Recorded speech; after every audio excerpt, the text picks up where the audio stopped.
Now, the big story today has obviously been US President Barack Obama being given a fresh 4 more years to actually go out there and prove that he can keep all the promises that he's made. And it's obviously proved that pollsters actually work on a very inexact science, because if you remember, everyone seemed to be calling it a dead heat, but once the results came out, it was Obama who'd won convincingly. So what really tilted everything in Barack Obama's favor?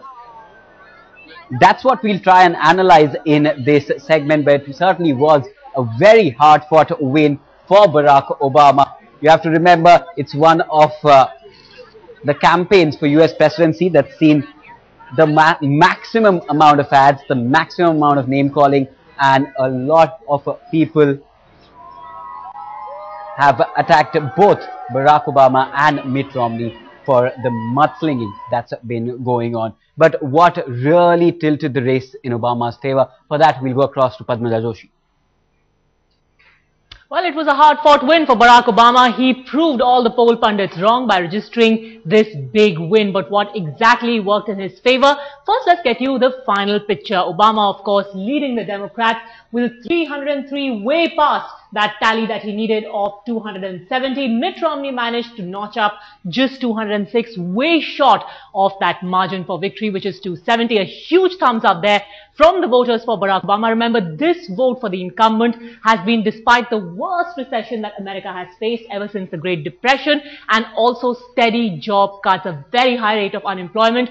Obama, of course, has managed to convince voters that they should stick with him as he tries to reignite a strong economic growth. Let's try and understand then, despite a prediction of a closely fought contest, what really swung the deal in Obama's favor. First and foremost, the most crucial thing, swing states, all except one, exactly, all except one, that is North Carolina, went to Barack Obama. Let's see the states that favored Obama. There is Florida with a very crucial 29 electoral votes. There is Colorado with 9 electoral votes, Iowa with 6, Florida, of course, 29, Michigan with 16. All of them decided to throw their weight behind Barack Obama, along with New Hampshire, which is 4, and the very, very crucial Ohio, which also gave its 18 electoral votes to Barack Obama. So Mitt Romney was banking on getting a few swing states on his side, most crucially Florida. That did not happen. Even Pennsylvania went to Barack Obama, and all of this has only underlined the fact, especially Ohio and Pennsylvania, that the industrial heartland of America sided with Barack Obama. For Romney, his defeat in Ohio was the last nail in the coffin, so to say. Just an hour after Ohio was declared for Obama, Romney called him up and conceded the race. Virginia, Wisconsin also went into Obama's kitty. In fact, Mitt Romney began the race in Virginia with the lead, but Obama overtook him as the counting progressed, and Romney simply could not catch up. It was extremely sweet victory, mind you, in Wisconsin, which is the home state of the Republican vice presidential candidate, running mate of Mitt Romney, Paul Ryan. Obama also bagged Nevada. Mitt Romney having to contend only with North Carolina. He had to keep himself content only with North Carolina, which gave him 15 votes of the Electoral College. But apart from the crucial swing states, several other factors also determined Barack Obama's big win. This is a thumbs up to his healthcare plan, for one. Remember, he got a lot of flack for it, but people have approved of it. Romney, whose campaign dwelled at length about Obamacare, vowed to repeal it if elected.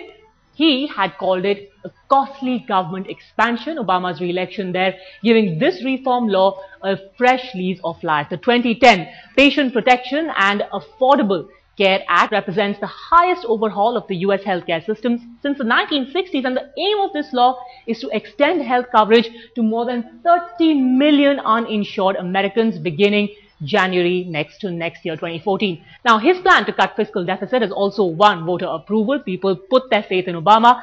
The task will be very tough because the fiscal deficit is huge. Obama is facing the challenge of a slowing economy while controlling a national debt of a whopping $16 trillion. What will also worry Obama is the budget deficit that has reached $1 trillion US, and this has been the issue of most concern to voters. A divine intervention of sorts also came in a tragic way in the form of Superstorm Sandy. Obama's response to it earned him crucial votes. 26% of those polled said that the president's broadly praised response was a very important factor for them. Obama earned praise from across the board, including from hardcore Republicans, including some people who were opposed to all his policies. Senators from New Jersey, the New Jersey governor himself, who said that Obama deserved all the praise that he had earned in tackling the aftermath of Hurricane Sandy. One of the several credits the Obama campaign took was the killing of course, Al-Qaeda chief Osama bin Laden. That's something which has gone hugely in his favor. Obama has succeeded in emphatically staking the Democratic Party's claim to leadership on the issue of national security. He said Osama bin Laden must be taken out, and he did. And finally, Obama's vision for the future. Here's the man who had told America 4 years back that they had to have the audacity of hope. He showed them a ray of hope, and they have put their faith in him. The votes of the youth came to him, and of course that was instrumental in his first election to America's top post, and also now the additional 4 years he's been given by the United States of America as their president.